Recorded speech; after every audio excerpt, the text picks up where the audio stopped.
A very warm welcome to Tolworth Girls' School. My name is Siobhan Lowe and I am the head teacher at Tolworth.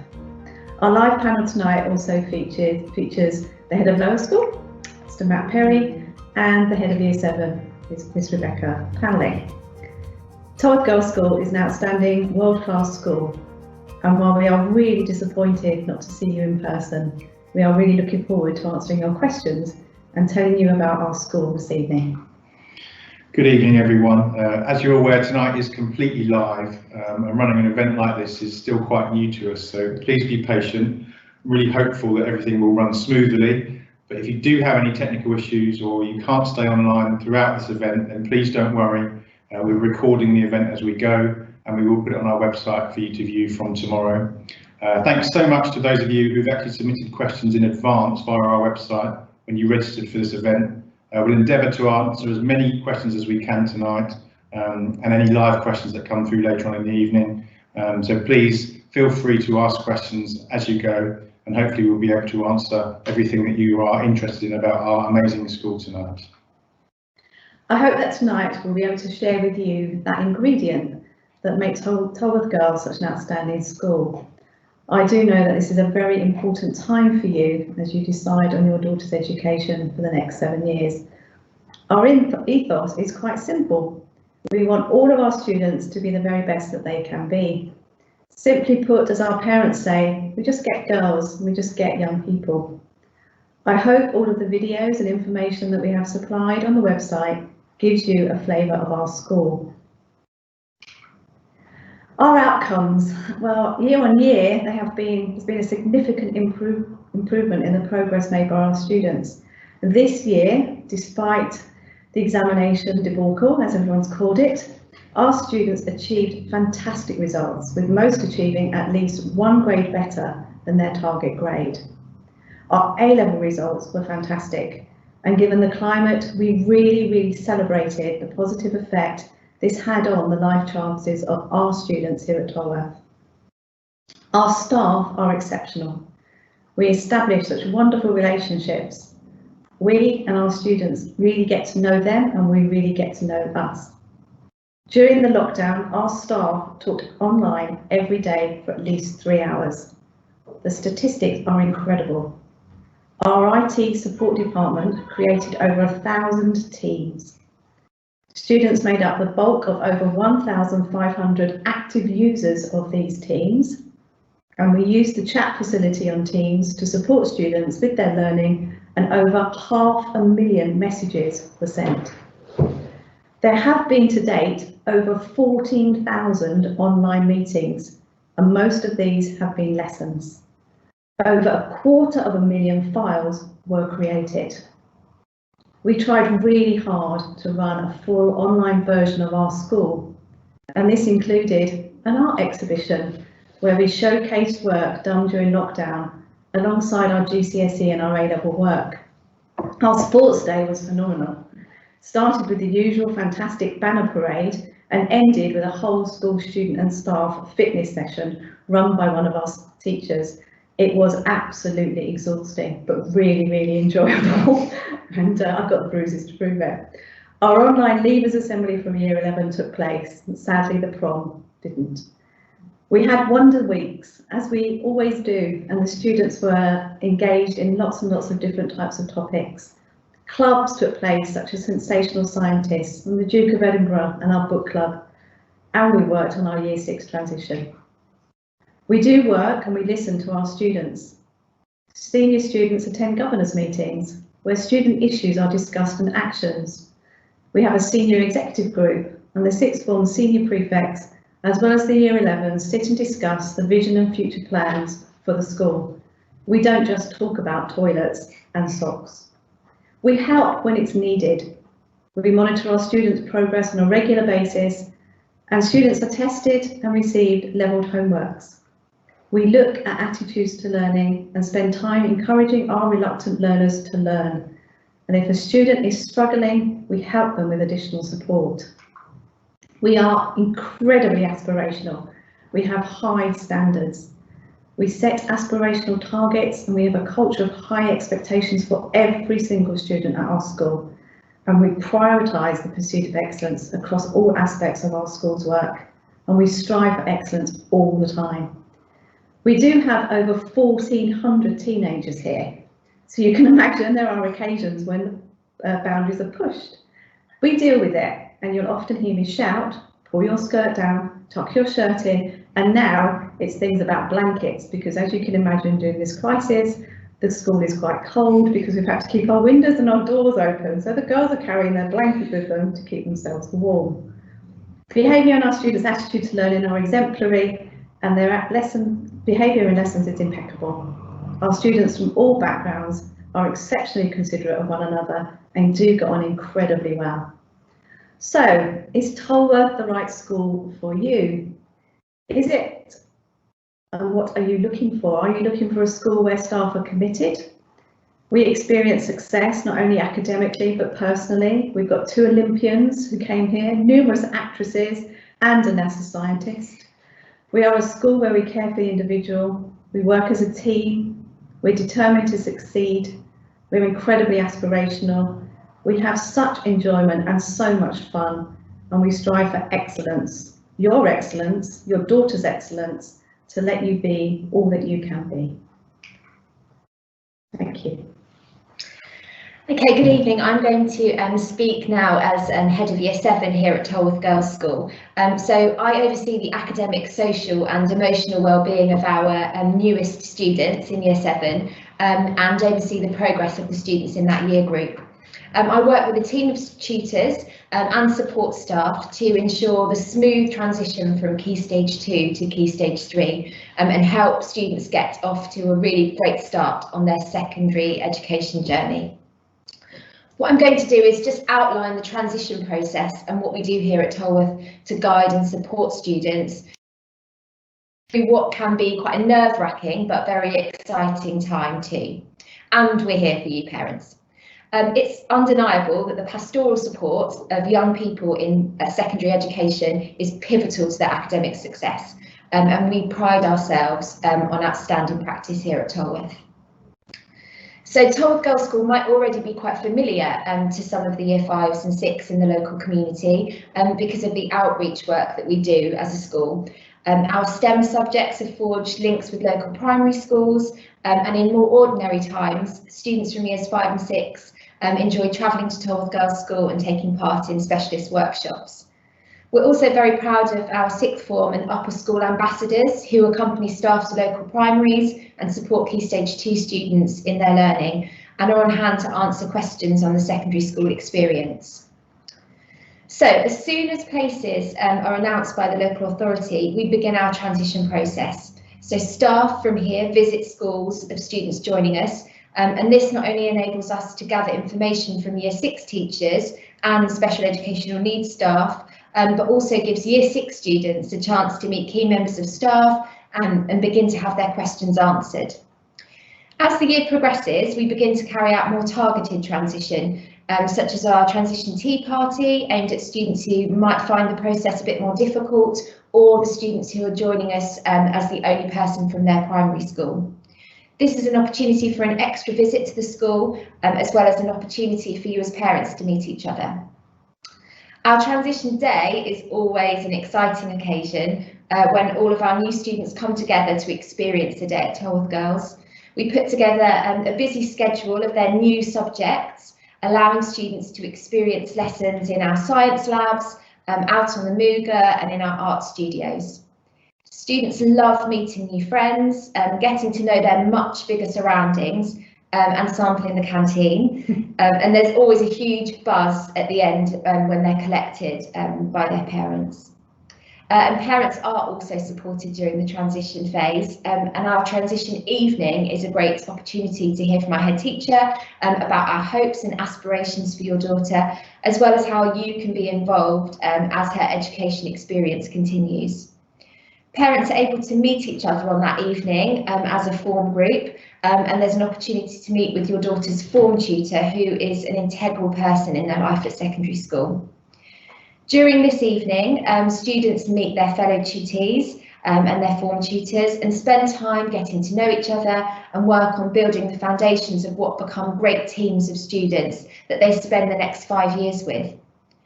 We aim for there to be a diverse range of students in each tutor group, and take into account the information gathered through our visits to primary schools and the parent interviews that we conduct here at school. And that information helps us to create our form groups. We put a huge emphasis on new friendships here at TGS, and we encourage students to be really open-minded about the new people that they'll meet.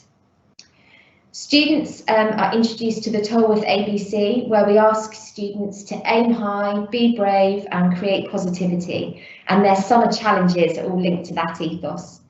We also take part in transition reading projects with Kingston University, and this year we gave every Year 6 student who was joining us a copy of the book Talking to the Moon, and this has been an excellent bonding experience and resource and a good conversation starter when they do meet new people. So we believe in a softer start to the academic year for our new Year 7s whilst they find their feet and become accustomed to a much larger site. Lots of movement and once again being the little fish in the big pond. We stagger our return to school so that the Year 7s have one day where they're the only students on site, and we extend their break and lunchtime for the first couple of weeks so that they can get their much needed downtime and help them to sort of navigate the canteen and find their way to the toilets and all of those really important things. We have a buddy system in place as well, which really helps them settle with our Year 8 students. And that means that the new students have a friendly face and someone who can guide them through Year 7 from a student's perspective. We have motivation and resilience workshops, as well as initiatives that are designed to stretch and challenge our more able from early on in Year 7. We're keen to discover our diamonds. Student support workers are on hand to support those who may need more help navigating the early days of a new school. And we have initiatives such as our Chill Out Club, which runs at lunchtime, to ensure students have some quiet time and space to help them adjust. We don't forget they need to build friendships. So the Year 7 disco is always a priority in the first term, and then they have a fantastic team building trip in the Kent countryside to look forward to in the summer term. So overall, Year 7 is an action-packed year for students, and our provision ensures that they get a solid, challenging, yet nurturing start to their time here at Tolworth Girls' School. I really hope that gives you a nice little taste of what life is really like at Tolworth Girls' School and what the transition process is like. We're now going to go on to really the main part of our meeting tonight, which is to try and answer as many questions that you may have on our school as we can possibly fit in. As I said earlier, we've had a number of questions that came in when you registered for this event, and I'm really pleased. I can see already a number of questions are coming in on our live feed. If you don't really understand how to submit a question at this moment in time, then there is or should be a question and answer icon at the top right of your screen. This will open the chat window. No one else can see your question apart from us, so please don't worry. Don't be embarrassed to ask us any questions. We'll do our very best to answer anything that you want answered tonight. While we're waiting for the questions to sort of load up from our live audience tonight, we'll make a start just answering some questions that came in via the website on your registration. If we don't get to your question, I'm really hopeful we'll get to all the questions, but if we don't, please don't worry. We're really happy for any other questions to be submitted via a link that we'll post at the end of this evening. And equally, we have got a second live event next week. If you feel that your question hasn't been answered, you can always register again and come and join us again next week. Most of the questions that we got submitted right at the beginning through your registration, an awful lot of them were based on school admissions. So we're going to start just going through a few questions that were asked on school admissions. I'm going to ask Mrs. Lowe to read out the first question and answer it for you. Okay, so the first question is, what is the best way to apply for a place at Tolworth Girls' School? So it's online and the applications are via eadmission.org.uk, and obviously this will be put on the website so you can see. You must apply by October the 31st this year for September 2021, and the offer day is the 1st of March 2021. You need to accept or reject your offer by the 15th of March, and Wednesday the 7th of July, the Year 6 will visit the secondary schools. Please, we hope, if everything's okay. Okay, so I'm hoping that's covered how and the best way to apply for schools. But again, if you've got any questions about that process, then please don't hesitate to type it in the chat, and we'll see if we can clear up anything that doesn't make sense to you. So the next question is on the school's catchment area, which I'm very happy to answer. We don't actually have a catchment area here at school, but there are obviously some admissions criteria. We have 240 places available for Year 7 next year. If applications exceed 240, and last year we did have 728 applications, then we go strictly following these admission criteria. So any looked after children will be a priority, followed by siblings of current students, then children of staff, then any students with exceptional needs, that includes family needs, social needs or medical needs, and our final criteria for admission is distance as measured in a straight line from your home to school. Last year, I think there were 205 students that came in under the final category, which was distance, and the final distance in terms of the last place we offered last year was 2.9 kilometres or 1.8 miles, which is very similar for most years. So we don't have a catchment area, but we do have strict admissions criteria, and I've just obviously hopefully given you some information about the priorities and how we allocate our places. Right, the next question that's come up is, do most students come from the same primary school? So I'll ask Ms. Powling to answer that one. So our intake usually comes from about 15 different primaries each year, and students come from a variety of schools in Tolworth, Chessington, Surbiton, Berrylands, but then we also go out to Worcester Park, New Malden and Thames Ditton and Long Ditton as well. So it's a broad range of primary schools that we get students from. Okay, there's another question that's come in. I don't live in the borough of Kingston. Can I still apply, Mrs. Lowe? Do you want to? Yes, you can. The list of our schools, you've got to list our school in your order of preference on the application form, and your home council will notify Kingston Schools admissions. So the admissions criteria will still apply though, so it's all the things that Matt talked about, and then the distance as well. But we do have a number of students who join us from Surrey, which is just down the road. So yeah, lots of students do come from out Borough as well. One of the questions that came in on registration was about how important is order of preference when applying for a place at schools. The order of preference is confidential to you, so schools are not informed of order of preference or what order you put the schools in. We as a school are not told what your preference is.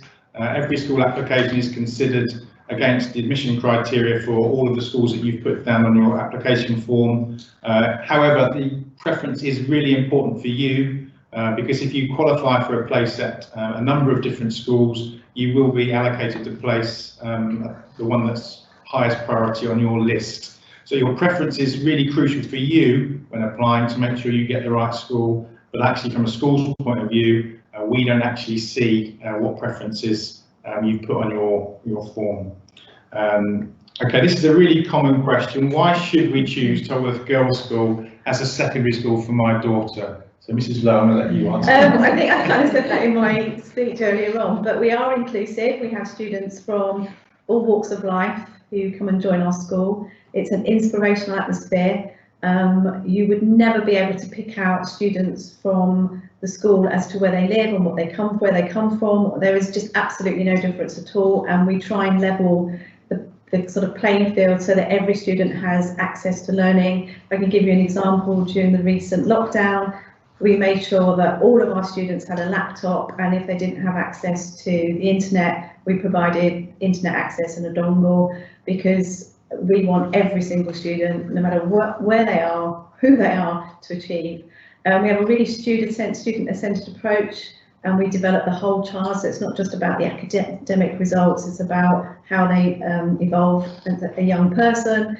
And I was absolutely delighted last week to be meeting applicants for head girls, and we chose 3 in the end, and one of the major topics of conversation for us was about Black Lives Matters, and we just discussed microaggressions, we discussed you know, the kind of really important things that the girls are worried about, why it is important that we recognise Black Lives Matters, but also we recognise people of colour and the influences they have on our society, and we look at the history and how it's taught. That's the level of conversation we have with our year 13s. So our students come in as little girls, I suppose, in year 7, and then we have these amazing conversations with our year 13s. We're really caring and supportive, and our staff are just fantastic. And as I gave you the information earlier on about how hard they worked during lockdown, even over half term and Easter holidays, and we ran our mini school all the way through up until summer holiday for our students who were disadvantaged.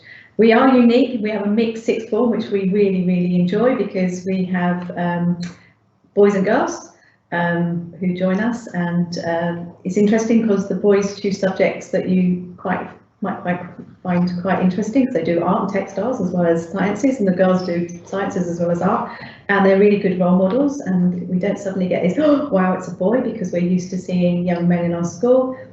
We have outstanding academic results. Our progress rate this year was over 1, and our sixth form value added was the 3rd best last year in the borough, and we've also got new brilliant fantastic facilities, so that's why I think you should choose our school. Okay, this was a question that came in on registration, and I know that Rebecca has covered quite a lot of this, but we will just read it out just so everyone's clear. It's, what is the transition to secondary process like at Tolworth Girls' School? Yeah, so as I said, once the offer, and once you accept the offer of a place here, then we have our parent interviews or meeting with a senior member of staff. That happens in the late spring, and that's your opportunity to kind of tell us everything that we need to know about your daughter, what she's like at home, what she's like at school, her hobbies, what she's worried about, what she's excited about, and that helps us to build a picture of her before she even starts. We speak to primaries regarding every student to build up a picture. Again, somebody will go and visit the primary and spend time with the year 6 teachers to get as much information from a school perspective. Then we have our transition day in July that I spoke about, closely followed by the transition evening that parents come along to, as well as the students. And then, like I said, there's a phase start in September. Okay, this is quite a common question. 1 or 2 have asked this one actually. Is what are our class sizes like at Tolworth Girls' School? Our class sizes in lower school particularly are generally 30. So in year 7, most subject areas will teach classes of 30, except in English, Maths and Science, where we have more classes available. So they will be taught in approximately sizes of 24. And some of the more discrete skills-based subjects like technology, because of the nature of the equipment used and the health and safety aspects, those classes tend to be around 20. But certainly the majority of the subjects they study, certainly in year 7 and year 8, will be full classes of 30 girls. This is a good one. What are the benefits to girls and being involved in single-sex education? I'm going to pass the buck straight away, Mrs. Lowe. As I said, we really enjoy having a mixed sixth form, but we do look at the benefits to girls in an all-girls school, and all the evidence says that a single-sex school teaching and curriculum is tailored to meet the needs of girls. It gives them a real opportunity to express themselves freely. They don't worry about what boys might think about them, so they really do kind of find out who they are and what they are. They respond better to written and vocal instructions and often need more encouragement and confidence to speak out. If there are boys in the class, we don't have that trouble here. They're really confident to speak out and question us.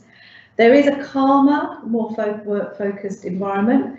If you do get a chance to visit us, you'll notice that when the lessons are taking place, lots of active engagement taking place and calm. But as soon as the bell goes and the girls get out, there's lots and lots and lots and lots of chatter.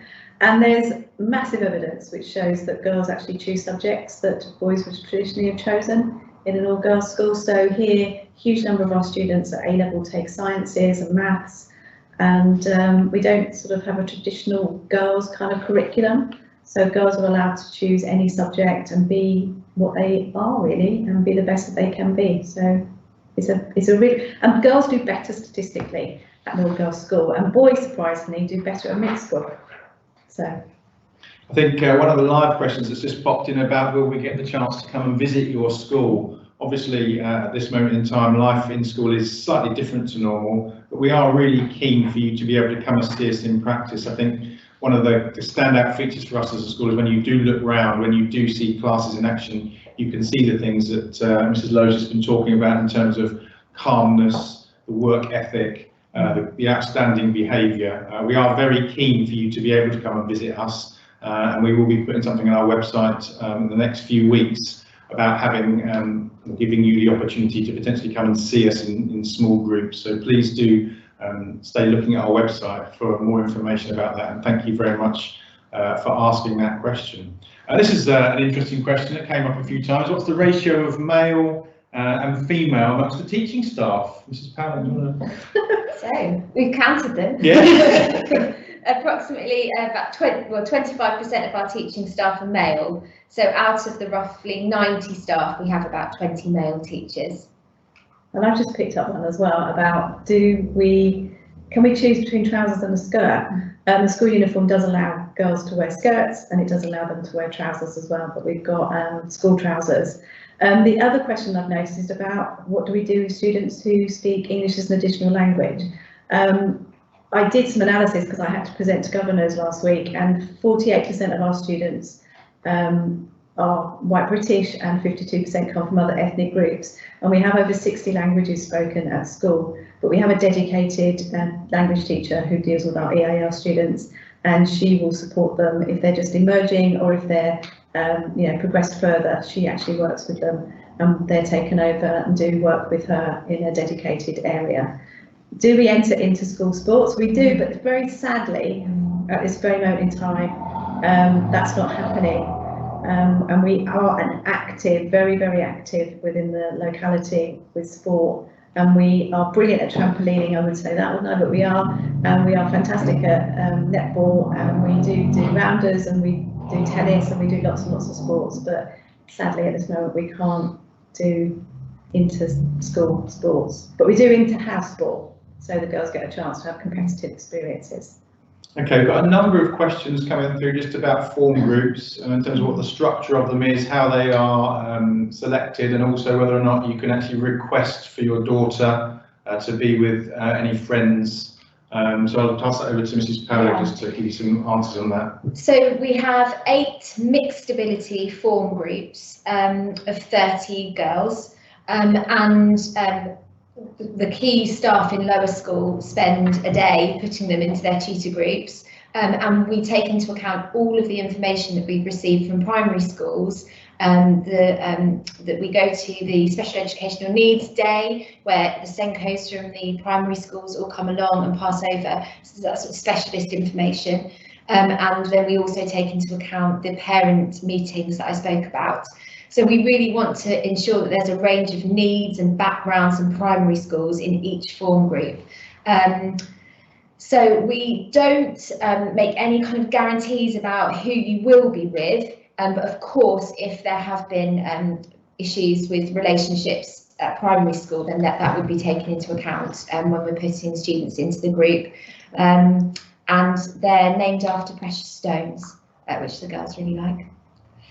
Lovely, thank you. I've just noticed another question. Do you have a wellbeing dog? We've got 2 actually, Luna, I think, and Blue. So yeah, we have, and they're over in our specialist resource centre, and they do walk around school, and it's really interesting to see some of our girls who sometimes find school a bit difficult. As soon as you give them the lead of the dog, they're fine. So yeah, we do have that. And the other one I noticed was about why don't we teach some subjects at A level? What we do is we speak to our year 11s, or year 10s actually, and we ask them what subjects they might be interested in doing in the 6th form. So if I can give you an example, a couple of years ago, girls wanted to do classics. So we introduced classics, and then the girls wanted to do criminology. So we introduced criminology, and then statistics. We offer further maths, we don't offer statistics, because the girls didn't do it. So as I said to you before, we do tailor our curriculum to meet the needs of the students, and it is very much on what they would love to do. Sociology is really popular. I think this year criminology was one subject they wanted, as I said. and we've also introduced government and politics. So yeah, we don't teach subjects if there's no need. We do business studies at BTEC. And another question was about when do we start our GCSEs? We actually started this year with year 9. So we've got year 9 doing their GCSEs, and we've also got year 10 just starting. But the year 9, so that they can continue with their really broad and balanced curriculum, we've introduced a carousel of subjects. So they're doing musical drama, which keeps them kind of involved in drama and music. They're doing Mandarin, because it's really important that they learn how to speak another language, and they're all loving that, Niha. And they're also doing IT and how to use IT, not just all the fiddly bits around, how to use their phones, scrolling up and down, but how to do Excel spreadsheets, how to use Word documents, how to properly use IT, and not kind of, set up the parental lockdown system at home, but how they actually use IT properly. So and we're really were concerned about new GCSEs because they're very content rich, and we wanted to give our students time to really explore the curriculum, embed the learning from GCSEs, and achieve fantastic results. Okay, we've got a question about modern foreign languages, which will follow on really from what Mrs. Lowe was saying. Your daughter, when she joins us, will study either French or Spanish, depending on her form group. So half of the girls in year 7 study French, half will study Spanish. They will get the option to study one of those as well when they pick their GCSEs. So depending which one they've studied, they will have the opportunity then to carry on with that at GCSE level and also at A level in our sixth form. We also offer mother tongue languages at GCSE. So if your daughter is fluent in Urdu or Arabic or Portuguese or Polish, whatever languages they speak, they do have the option to add to their GCSE portfolio by studying and taking an exam in that in year 11 as well. And as Mrs. Lowe also said, we do study Mandarin from year 9, and there is also been Latin Club has run previously as well at school. So there are a range of different language options available for the girls. So someone actually has just added to that what actually makes up the year 7 curriculum. So Mrs. Powling, do you want to run through the different subjects we offer at year 7? Yeah, so all students study the core subjects: English, maths, science. They study technology on a rotation, so they cover DT, graphics, and food technology. They do art, dance, drama, and then the humanities subjects, geography and history, and then ICT, as Mrs. Lowe was talking about. Then the more practical subjects, so music, PE, RS, and then they either study French or Spanish. And then we also have an additional subject, which is ABC, which is our Aim High, Be Brave and Create Positivity lesson. That's lots to do with resilience, motivation, study skills, team building, and those building up those skills in students. There's a couple of questions about streaming and setting. We very much work on the individual student, and we look at the strength that the individual student has. We don't have streams, or we don't have sets, so we don't have a top or a bottom. What we do have is mainly mixed ability for most of the course, option subjects, but we do streaming. So you will see that there are fast track classes and mixed ability classes. So you could be fast track maths, mixed ability science, because that's your strength, or you could be fast track in both. And English is primarily mixed ability until latter part of year 11, and then we focus on the individual needs of the students. So we don't set the students here, but there isn't a chance to move between mixed ability and streaming. And we often find that most of our fast track groups are bigger than our mixed ability groups, because we really want to push in the students.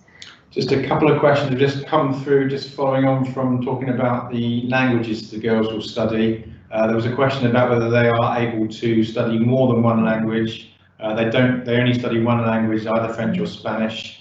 There was a follow-up question also that asked, do they get a choice of which language to study? They don't themselves choose. We will choose based on the form group that we put them into, but we do take into account what language they may have studied at primary school. But there is no guarantee from us which of the 2 languages they study. and there is no assumption from us either when we start teaching the languages that they have a language background or have covered anything in primary school regarding the language they are given. So languages are taught assuming a blank slate, and they go on to do really, really well at GCSE for those that actually want to carry on with it. We then got another question that came in before tonight, which was, what does a typical day look like for a Year 7 student? Mrs. Powling, do you want to answer that? Yeah, it's busy. So school starts at 8:30 AM promptly, and they arrive and go straight to their period 1 lesson. And each lesson is an hour long. So we have period 1 and 2, and then break time, which is about 25 minutes until 11 o'clock. Then we have periods 3 and 4 before lunch, and then lunch is 1:05 and for 45 minutes. Then we have period 5, and then finally they end the day by returning to their tutor bases, and they have tutorial period in form groups until 3:25, apart from on a Friday when we finish at 3 o'clock. Okay, do Year 7s get to interact with older year groups? That's a really good question. I mean, usually, yes, they do. They interact an awful lot around the buildings between lessons, during break and lunch times, in the canteen. We match Year 7s up with buddies from Year 8. Sixth formers will run help running clubs and various activities and enrichment things for Year 7 as well. So, yes, traditionally they get an awful lot of interaction with the older year groups. Currently, at the moment, because we've got them in bubbles, it's been a bit more tricky for our current Year 7s, but we certainly hope it will be a bit more back to normal by next year, so that next year's Year 7 do go back to that traditional and normal interaction we get with older year groups. Okay, music facilities. Question about, can you talk about the school's music facilities? We have 2 state-of-the-art music rooms which have got computers and all singing or dancing musical facilities, as well as computer systems. We also have a recording studio. Students are allowed and do have lessons during the day, and we are a centre for KMAS, Kingston Music Centre, so students do have an ample opportunity to take part in music, both in school and out of school. And we have an amazing band, we have a choir, and we really want to grow music in school as well. So yeah, we've got a fantastic facilities, because it was one of the things that we asked for when we had our second build. The other question I saw was about how do we ensure that the quality of teaching and learning is consistent? Well, that is a heavyweight question, as you said. Basically what happens is we have a system throughout the whole year. There's a calendar of events, so we continuously are assessing the students, so we analyse the data on the progress that the students are making continuously, and that happens regularly throughout the year. And then that data is analysed by subject leaders, who then look at students who are not achieving as they should, who are underachieving, and also look at the curriculum and how the curriculum is taught, and are there any missing gaps. And we have opportunities for students within the curriculum to catch up, so lessons are retaught and areas of misunderstanding are dealt with. We also do continuous learning walks or learning samples, so the senior leadership team and subject leaders go out and watch teachers teach, and they make sure that they are teaching according to the scheme of learning. They also use Ofsted criteria to see that the lessons are outstandingly taught. And we do work sampling, so we look at what's being taught in the students' books, and we take that as the students' learning journal. So we look to see whether they are following the subjects as they should be following them, whether they're learning the things that they should be learning, and that the curriculum is being followed. And we talk to our students as well, and they're incredibly honest. So our quality assurance process is incredibly tight in school. We work with staff, so senior leaders watch teachers, teachers watch teachers, subject leaders watch teachers, and we've got an open door policy. So you can go and see any lesson anytime, and staff are really happy, and they're continuously wanting feedback to improve their learning. And I think the final sort of way of knowing that our curriculum is well taught and teaching is happening are the outcomes at Key Stage 4 and the outcomes at Key Stage 5, and that shows that all the quality assurance processes are having an impact in school. That was a heavyweight question. We've got a couple of other heavyweight questions coming in, following on about streaming, just asking for a little bit more clarification on how it's decided and how we determine, particularly given the absence of SATs and the national tests this year? Well, you can do that one. Yeah, just to clarify, in year 7 we only stream in maths and science. Every other subject is taught in a mixed ability class,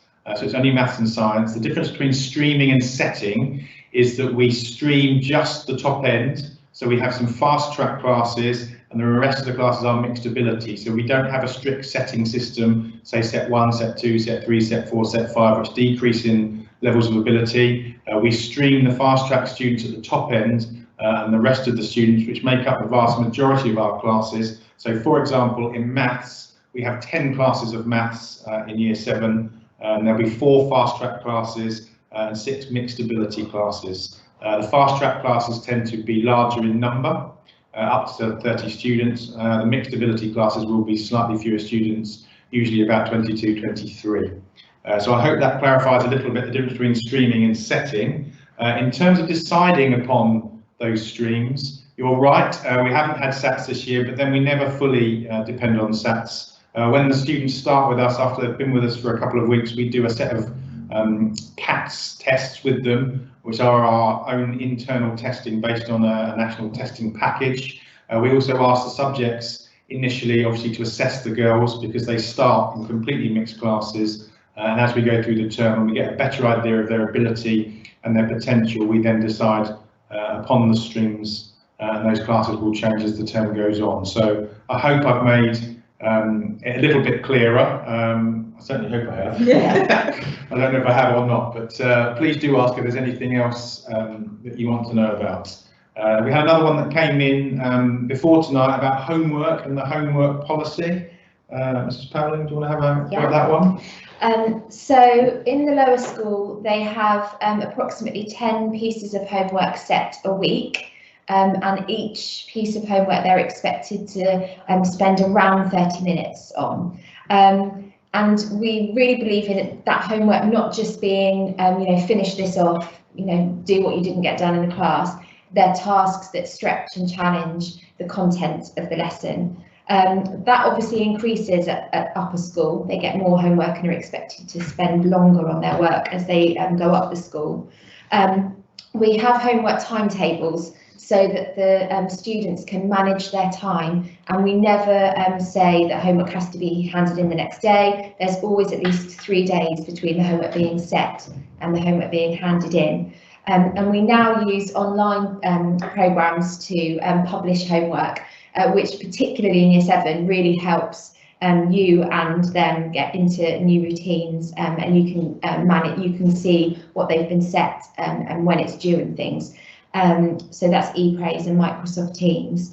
And we do have a homework policy, and the students do get to know that if they don't hand homework in, then they get detentions, but that is a very fair policy, and the students, particularly in year 7, there's the chance to kind of practice handing in your homework. So if you don't get it right the first couple of times, that's okay. And then as they get further into the year, then we become a bit stricter about it. Okay, we've got a question, another heavyweight question, I would say, coming through. It says, how do you ensure pupils are challenged continually in their academic work for the highest achieving pupils?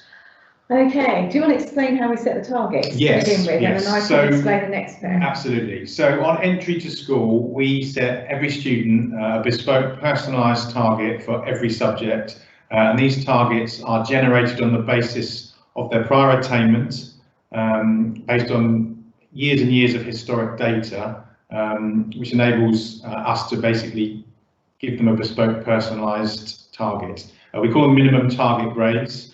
We are aspirational in these, and so we look at targets from the top 20% of pupils in the country, and we look on a system called Fisher Family Trust, which enable us to look up the types of targets for very high achieving pupils, and we give the girls targets based on those. So they'll get a minimum target grade in every subject. We also give them an aspirational target grade, which is slightly higher because that's what we believe we can add to them in terms of added value. So the girls will have 2 target grades, a minimum and an aspirational target grade, and they work with their staff to ensure that at the very least they hit their minimum, but what we want is to push them up to that aspirational target grade. Okay, and how do we ensure that the girls continue? I've got this one, saw that one up there about how do you make a child who is a plodder work hard? What we do is, as Matt said, every student is given a target grade. Those target grades are shared with the teachers, and when we do our continuous assessment throughout the year, we see whether the student has reached that target grade. If they haven't, then we will do some intervention and some support. And that takes a whole there's a whole gambit of things that we do. We will do one-on-one, we will do after school, we will ask the SEN department to see if there's a reason why. Obviously we'll work with the parents, and we will do our utmost within the lesson. We'll change the curriculum in some way so that the students can find it more accessible. We'll try and engage them in something. We'll find something that turns the key and opens up their love for learning. And we do have students who are plodders, but we really, most of them do achieve what they should achieve. What we do find is girls want to do well. They want to get that kind of achievement, and they want to achieve incredibly well. And sadly, there are some girls who find school difficult, and we work with them to help with their learning, and we always try and find an underlying reason as to why they find school difficult, and we put support in. And I think that links in with one of the other questions about mental health and well-being. We are a lead school in the south of the borough with the mental health project that's taking place with the NHS. We're working with 12 other schools, and as a result of that, we've got a mental health support team who work with us, and they come in and work with our students. But we've also got an amazing group of student support workers who target students and work with students who find either school difficult or life difficult, or some of us during COVID found everything just too much, and they put programs on to support students either one-on-one or in group work. And there's lots of online support that they do for the students, and there's lots of kind of mental health support. We do the colouring in, we do musical therapy, we do Lego therapy. So there's a whole lot of things taking place for our students with mental health, but also there's a lot of things taking place for our staff who've got mental health issues as well. And we've got staff comfort areas and staff rooms that are encouraging staff to think about how they look after themselves and their well-being. So for us, being part of the project and being a lead school, mental health and well-being is a key priority.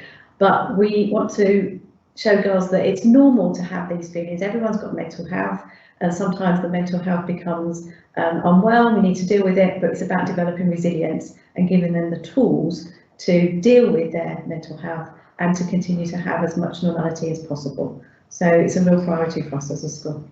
Okay, there was a really nice question that came in that asked what the girls did in their tutorial period in the half an hour they have at the end of each day with the form tutor. So Mrs. Powling, are you happy to answer that one? We have a structured programme for the tutorial time. In Year 7 at the moment, Mondays are our assembly day. So we get together as a year group, celebrate achievement, talk about topics in the news and topics that are important to the students. We encourage them to do tutor group assemblies. So each tutor group will deliver an assembly to the year group, which is great practice for them in terms of getting up in front of a large crowd of people. Then 2 of the afternoons are dedicated to our PSHE programme. So we cover things like being me in my world, the world around me, making choices, and then we look at health and relationship topics as well. And then we always make sure we have a day of celebrating achievement. So the Year 7s once a week nominate Fab Friends and Tutees of the Week to really sort of boost each other up. And then we also have a day that's dedicated to numeracy and literacy support. So the tutor group will have Eric, everyone reading in class. Often the Year 7s enjoy having an audio book that they all share, or we might do shared reading in the class, or a numeracy booklet that supports the learning in the maths lessons. So it's all very structured, but they do also get a chance to just have a chat with their tutor, which is really important, talk about their day, ask questions and support each other in their groups. I'm just going to add to that as well, obviously, as the girls go up through the school, certainly once they get into year 9, 10 and 11 and start looking at GCSEs and thinking about doing exams, that's a really valuable period of time where actually we can put on subject-based interventions, so staff can pull them out of tutorial and actually do some intensive work with girls who perhaps need some extra support or just a little bit of a boost to get up to the next grade. So it's a vitally important part of our school, both in terms of our ethos and developing the child, but also enabling us certainly later on in the school to make them fulfil their academic potential. We've got a couple of questions asking about our anti-bullying policy and what do we do about bullying. So I don't know, Mrs. Lowe, if you want to have a go at that one. It's another heavyweight question. Well, sadly, we do have incidences where girls can be incredibly unkind and can perpetuate that, and that becomes bullying and harassment. I think it's really important to sort of differentiate between the two. An unkind word or an unkind comment or an unkind look is not necessarily bullying. So if that happens, we were telling school and students, tell, and we deal with that. If it does become an issue where it's an ongoing thing and there's ongoing unkindness and ongoing comments and ongoing looks, then we will not tolerate that in school, and we will work very, very hard with the student who is doing the bullying and with their parents to explain that that will not be tolerated in school, and to explain to them the impact that they're having on the young person that they are targeting. And we also do work with the young child who's being targeted, and the young person who's being targeted, about them making sure that they feel that we've dealt with it, that we are supporting them, and we give them tools to develop resilience and to, you know, deal with what's happening to them, because it can erode their confidence and it can cause them to feel very, very down. So we will ask our student support workers to work with them to develop resilience. And that's not to say that we're blaming them, because we're not. We want them to understand that sadly, in this world, wherever you go, you will meet people who can be unkind and can bully you, and you've got to be able to stand up for yourself, and you've got to be able to have the resilience to deal with that. But also the bullies have got to understand that it's not the way of the school, and if you are a bully, there may be somebody who will bully you eventually, and very sadly it won't be a very nice experience. But incidents here are very infrequent and minor, and they are taken very, very seriously. We obviously work really, really closely with the parents.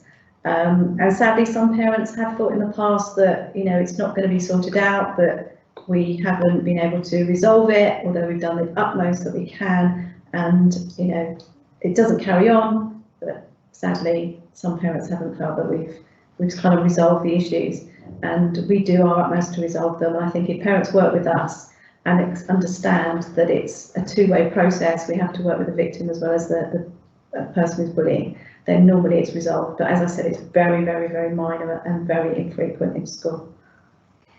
Okay, nice question following on from something I said a bit earlier. When it's safe to do so, are parents able to come in during a school day to see the school in action, like open mornings, etc.? Absolutely, we are doing everything we can to try and make the school a safe environment. We've worked tirelessly over the summer in terms of making the school safe for students and staff. And we are looking very, very shortly at being able to host some tours of school. I think it is the biggest selling point of our school is actually letting you see it in action, because it's a wonderful place to be, it's a wonderful place to teach, and without fail, every single parent who comes and looks around and sees the school in a normal working day never fails to be impressed with the calm working ethic. So it's in our best interest to get you in here seeing that as soon as possible, and we are endeavouring to do so. So please keep checking our website. In the next few weeks, we hope to be able to have people coming in and looking around again during the school day. So thank you very much for that question. We are getting a lot of questions quite specific about SEN.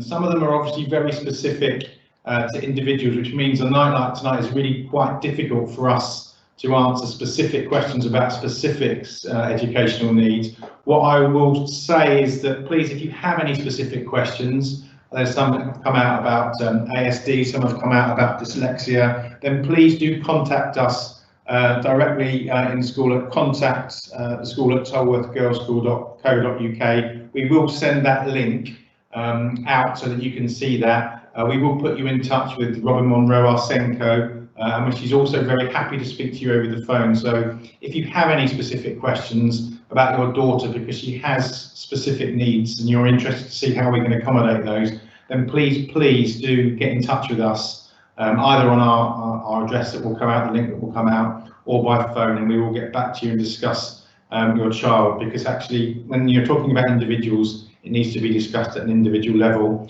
We can give you a brief overview about the SEN department. Mr. Munro, our SENCO, she works with parents and students to ensure that an appropriate plan is in place for every single one of them, and it is individualised and bespoke to them. Every student who has needs has a key worker who becomes the trusted person for that student. The key worker is usually a teaching assistant who will work with them in the class. We also have student support workers on hand to discuss issues and help the students navigate their way through a school day and make sure that they're happy.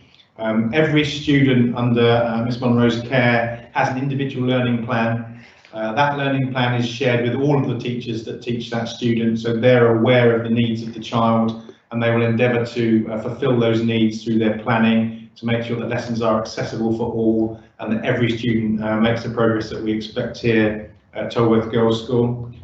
We have programmes of interventions as are necessary, so things like paired reading, whatever the child needs to meet their need, we will put in personalised interventions, and we have an inclusion department that offers obviously that bespoke support. But please, just going back to my earlier point, if you have any questions about specific needs, please do contact us at school.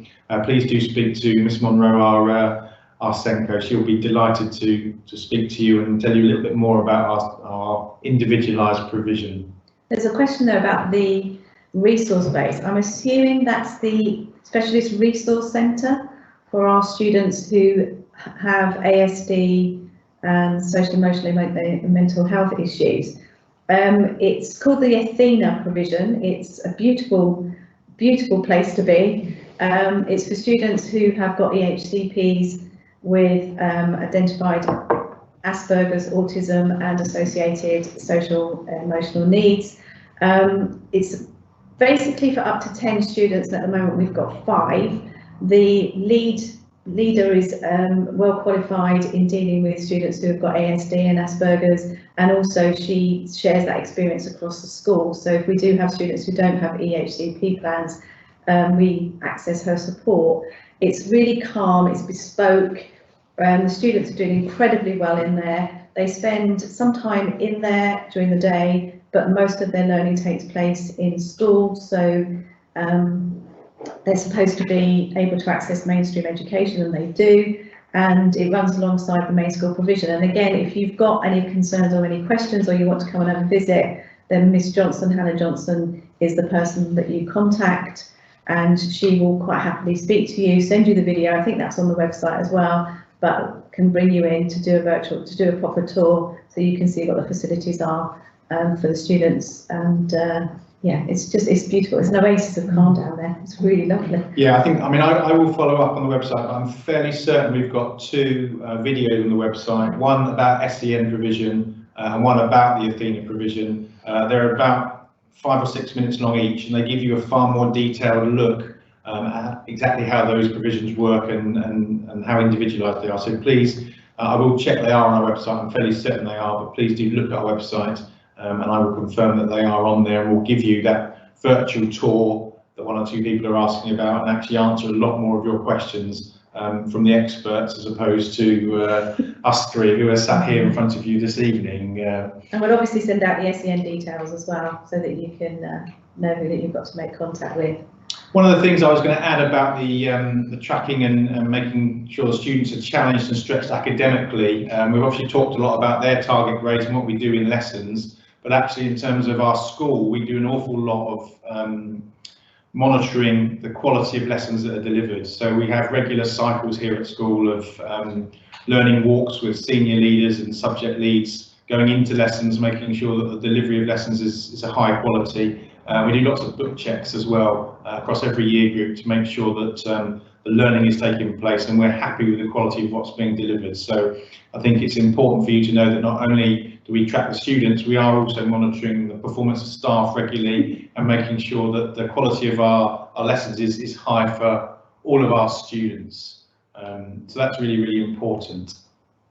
Communication. Yeah, so we've got a question here about how frequent the communication is between parents and staff. Mrs. Powling, do you want to? I said a little bit. At the moment, it's very frequent. Yeah. Because of the bubbles and COVID. I think I'm sending letters home nearly every week to parents because it's suddenly got cold. I think I sent one home this week about blankets and mittens and coats. And so we really try hard to keep parents informed. And as you know, the COVID thing is an evolving process. But I must say that the students are really, really, really being amazing, and they're in their bubbles and their behaviour is absolutely brilliant, and they're loving being in their kind of bubbles with their year group, and they are learning and catching up incredibly well. So, but yeah, the communication at the moment is very, very frequent, but normally. Yeah.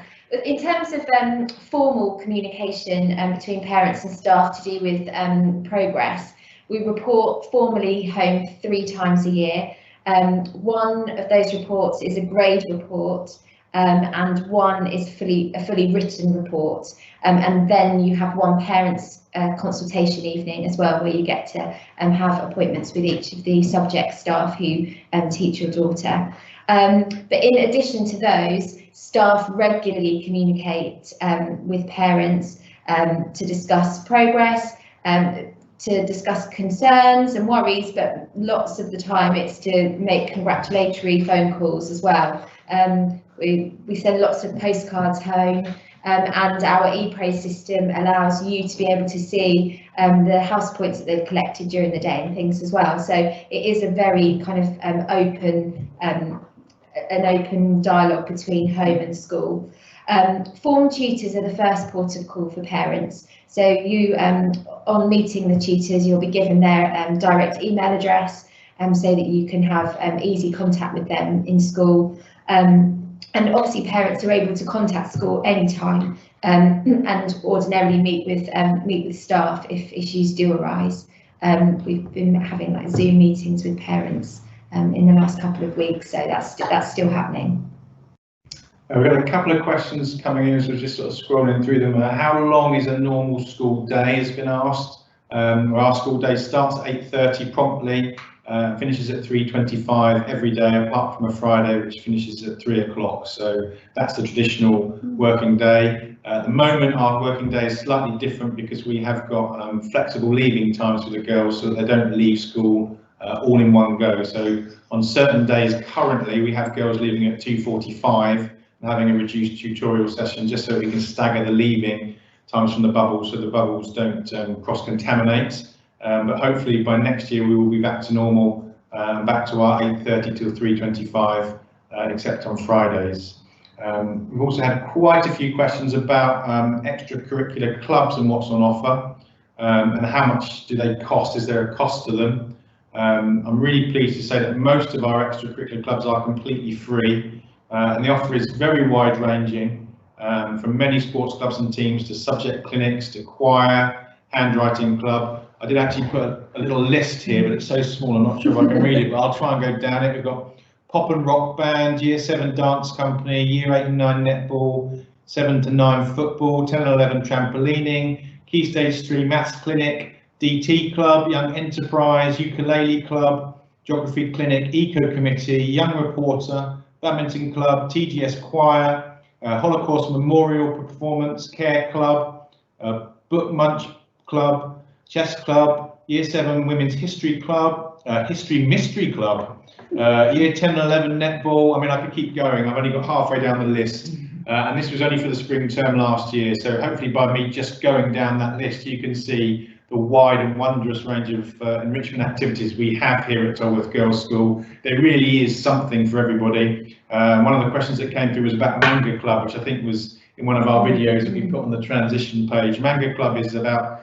drawing Japanese cartoons, so we also have a Manga Club, but the list is really wide-ranging, and you can see it on the website actually. So if you go into current students and have a look enrichment activities, you will see the list that was available. Obviously, currently where we are limited in what we can offer, but we are hopeful that obviously the situation returns to normal and we can get back to doing all of those, you know, precious and really important enrichment activities that our staff enjoy doing so much. We've got a question about spaces open before and after school for students to study. Mrs. Lowe, do you want to do that one? Well, students at the moment can't get into school until 8 o'clock, but we have had, and well, the students were coming in at 7:15, some of them, and the school is open. We don't want any students standing outside in the cold, and they can access computer rooms to do their work. After school, the library was open until 4:30. And there are computer rooms open for students who want to use them. Sadly, because we've had to put students into a bubble, we can't let students into school until 8 o'clock because we've got to make sure that the bubbles are personed and looked after, and we can't have the library open because the library is now part of a bubble as well. But there are places in each bubble where students can stay and do homework if they need to do it. And we're not encouraging students to stay after school because obviously we need to get the school cleaned and we need to make sure that students have gone home and we need to ventilate the school. But we are talking to staff about the clubs that we can start putting on, and I think currently, start from next week, or was it this week, Year 11s have started doing some intervention and after school work as well. So we are hopeful as we progress through the term that we can start putting things on. But normally next year, students can be in school from 7:15 if you want them to be. We don't charge you for that. They can do their homework, they can access computers, they're normally very, very well behaved. They can also go to the canteen, and there's porridge and breakfast available every morning. And if it's snowing, we give them hot chocolate. So that's normal, but sadly, we're not behaving normally at the moment. I've got a question asking, following on from the sort of after school clubs, what type of sports do you actually do during school hours? That's a really good question. So what do they do in PE? I mean, currently Year 7s are working on fitness, so they're looking at different aspects of fitness in their PE. They move on to sort of a carousel of activities throughout the year. So they'll have a block of netball, they'll do a block of badminton, they'll do a block of basketball, they'll do some trampolining. Then once the weather improves in the spring term, we go outside a little bit more. They will be doing netball outside, we'll be doing rounders, we'll be doing some cricket, and they have quite a comprehensive athletics programme. So it's really broad and balanced. They also have a separate dance lesson to PE. I think we're one of the only schools in the borough, certainly, that offer both PE and dance as separate activities in Key Stage 3, and you can do them separately at GCSE as well. So the girls get a PE lesson and they get a dance lesson, which they absolutely love. So I hope that's given you a little bit of a flavour about school sports. Just whiz them through to see what else we've got here. One or two have asked how you can find out more information about our school. Well, again, it's about potentially using the contact email address that will go out as a link during this meeting at some point. It's about ringing in, giving us a phone call. We will try and obviously get you to visit our school once we are happy that it's safe to do so. We've got an enormous transition section on the website with lots of lovely videos that you can watch and lots of details. And equally, it's very valuable to speak to parents of girls here. Just seeing if we can scroll through the questions just to see. There was a question about transport and how students can get to school. Most of them walk to school, or we've got lots of bike racks. We encourage the students to cycle to school, and then it is serviced by public transport, or the bus as well. Lots of them get the public buses to school, and there's 2 bus stops really close by. There's another one about how highly do you value art at Tolworth Girls' School. Well, if you walk down the corridor outside my office, you will see that we display art everywhere, and there's lots and lots of pottery because that's the medium that the students use, and everywhere you go the students' work is displayed, and it never gets damaged, nothing ever happens to it because we value art so much here at school. We've got work everywhere that our students have produced. We offer textiles and design at Key Stage 4, and we offer art and design at Key Stage 4 as well, but also at A level. we really do value the arts, and we're talking about, some of you mentioned STEM, which is science and technology, but we call it STEAM because it's science, technology, and also art and design, because you've got to be able to design something and make it. So we talk about the artistic value as well, and lots of our students go on to study art at university, and one of our girls has just graduated from Hampton School of Embroidery, the Royal School of Embroidery, and some of our students are working as, one of our students actually did the John Lewis advert at Christmas because of her artistic expertise. So yeah, we do encourage our girls to take an art subject at GCSE because it's really valuable to, I mean, I can't do it, but I really do like art. I can't do it, but I try really hard. And I dabble, which is very funny in my family, but I'm not very good at it. But yeah, it's very valuable. Okay, we've got a question here. Do you go to different classes for different lessons? Yeah, you do. Well, not today because of COVID. We're in bubbles, but you do move within your bubble, and so there's about 9 or 10 classes. So you might move to history, to geography, but normally we have the schools set up. So we've got an English area, a drama area, a history area, an RS area, and the students will move to those areas. At the moment, most students are being taught within their bubble, but they do go to specialist subject areas. So they are doing dance, they are doing PE, they are doing technology, they are doing art, textiles. So the students are actually accessing those rooms, and they're basically cleaning the rooms when they enter, and they're cleaning the rooms when they leave, and they're being brilliant at cleaning. So don't ever be told that your daughter can't tidy, because she can. So they're being fantastic, and yeah, so they do normally move, bless them, but not at the moment. Okay, I think this could be another heavyweight question. Oh. In a lesson, how are the quiet girls encouraged to answer questions and participate fully? Oh, as an English teacher, who feels confident Powling and answering that one? That. They're not very often quiet, actually. No, but well, when you have a class, you obviously get to know them very well, particularly with the core subjects. We see them 7 times a fortnight, so you do get to know the students really well.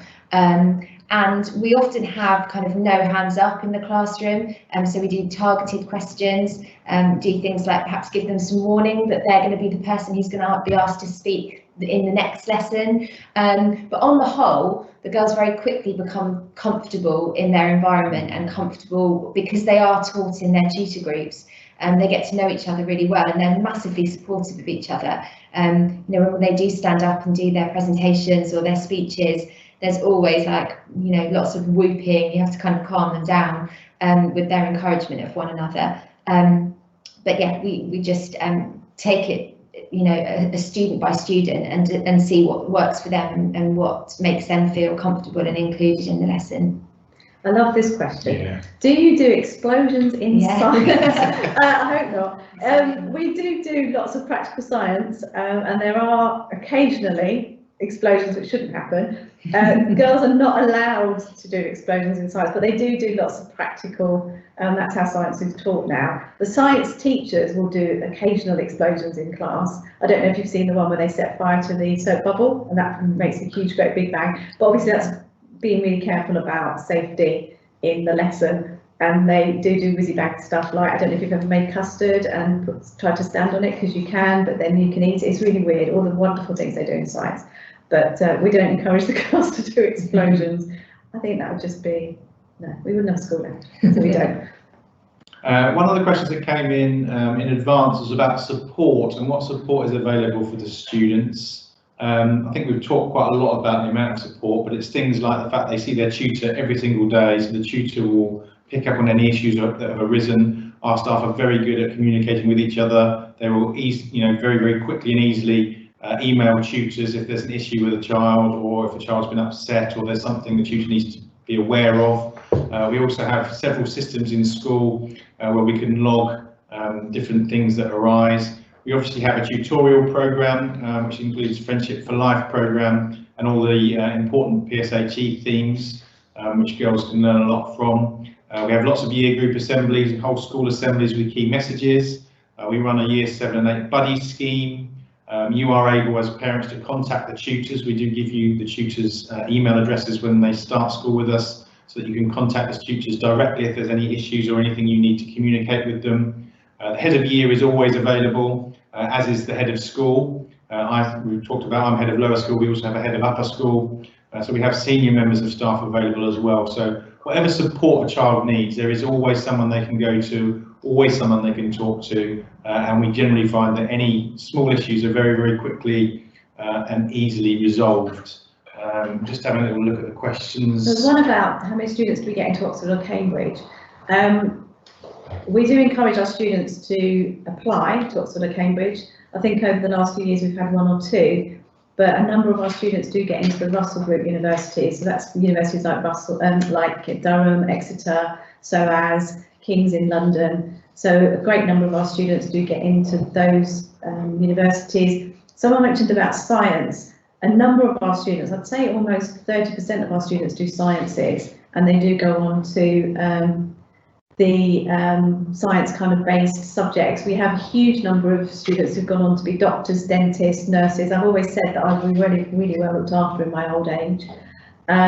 So yeah, sciences are quite strong, but we do also have students who go on and do art, drama, the kind of therapy linked work, history, English. We've got zoologists, we've got architects, and they do get into some really amazing universities.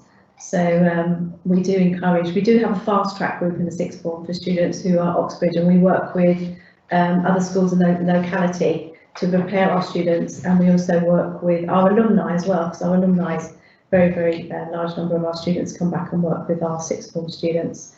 So yeah, I think that's an answer to that question. Yeah, we're running out of questions, aren't we? Well, I think we've got 1 or 2 technical difficulties. We're just refreshing the feed. There was a question that came up about, do I have to buy a locker? Oh yes. And as man with chief responsibility for lockers, I'm probably the person to speak to about that. Yes, we do rent lockers. Lockers are £5 a year. So students are able to have their own personal locker, or some girls share lockers quite often. Lockers are always located near the girls' tutor base, so that they can access those before school, at break time, at lunchtime, and at the end of the day. And they're a really nice size in terms of being able to store books, PE kits, lunch boxes, various things like that. And so yes, there is an opportunity for your daughter to rent a locker. You'll get a letter about that as part of the transition programme if your daughter wants a locker. There was also a question about the uniform and dress code. We're very strict. The girls have to wear the uniform. We have, we really are strict. A parent told me last week I was very strict about uniform. The skirts are expected to be rolled down. You'll often hear me shout. White Revere necked shirts, the blazers and the jumpers, and black or navy tights. Proper shoes, and though sadly some of the trendy sports shoes are looking like shoes, but we do send information out about shoes. And our PE kit is navy tracky bottoms, a navy sweatshirt, and a white labelled shirt, polo shirt. And the thing that causes the most grief is yellow socks. We do expect our students to come into school being incredibly smart. 1 pair of earrings in your ear, no nose piercings, no tattoos, no lip or mouth piercings because of health and safety. I don't investigate belly buttons, but we do expect our students to be properly dressed for school. Sixth form, it's business wear. And if we have muftis, we are very careful about what we say to our girls, because they have to be smart, because they are representing our school when they come to school every day and when they walk along the streets. So yes, we are very strict about uniform, and we do have, because I do know that it's can be quite expensive for parents, but we don't take any money from the company. We put all the money that they could potentially give us back into the cost of the uniform, so that's why it is cheaper than most. And we do have some really good second-hand uniform if you need it, and it's all washed and cleaned. And I do know how difficult it was, because I've got children and they used to eat the ends of their jumpers.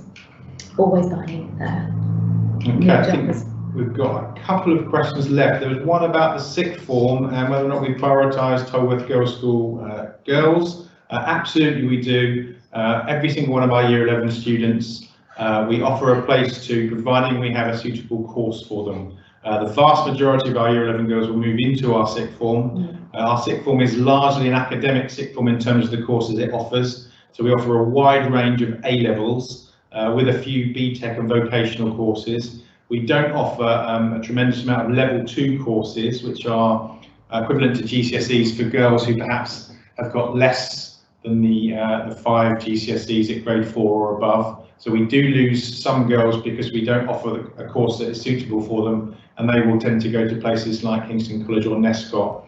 But the vast majority of our Year 11s will stay with us into our sixth form and study a programme of 3 A-levels with us and go through our bespoke personalised programme for sixth form.